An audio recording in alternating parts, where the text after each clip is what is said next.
Welcome back to our channel বন্ধুরা। আমার চ্যানেলে তোমাদের সকলকে স্বাগত।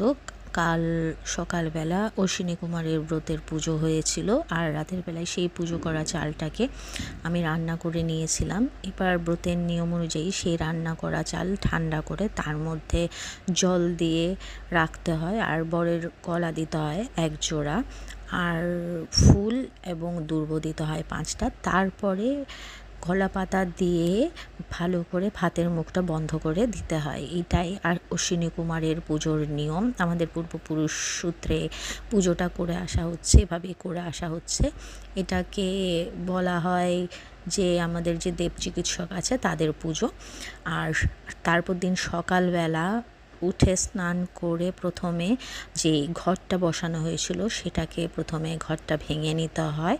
তারপর ঘট ভাঙার পরে ভক্তি ভরে আমরা যেই ব্রতের যে ভাতটা রান্না করেছি তার মুখটা খোলা হয়।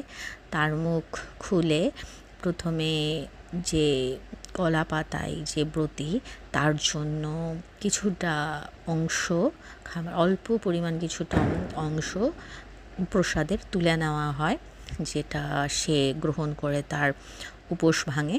এক্ষেত্রে আমি উপোস করেছিলাম, আমি ব্রতটা করেছিলাম। দীর্ঘদিন ধরে ব্রতটা মামনি করে এসেছিল।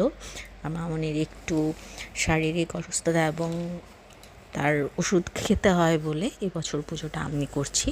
তো আমার জন্য কিছুটা প্রসাদ তুলে নিয়েছি। তারপর একে একে বাড়ির সবার জন্য আমি ব্রতের যে প্রসাদটা সেটা তুলে নিচ্ছি।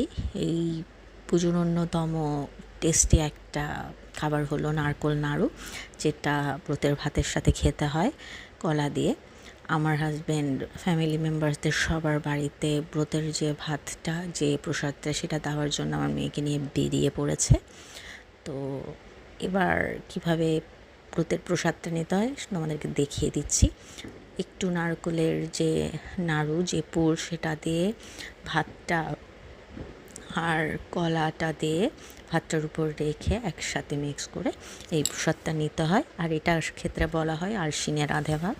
কার্তিকে খায়, যে বর মাগে সে বর পায়। মনোবাঞ্ছা সকলেরই পূর্ণ হয়, সবাই করে দেখো। এবার আমরা সপরিবারে চলে যাচ্ছি বিপত্তারিণী চণ্ডী বাড়ি। আমাদের বাড়িতে সোমবার কালী পুজো, তো মা চণ্ডীকে নেমন্তন্ন করার জন্য আমরা সপরিবারে যাচ্ছি বিপত্তারিণী মন্দিরে। তার রাস্তার যে ভিউগুলো তোমাদেরকে একটু করে দেখিয়ে নিলাম।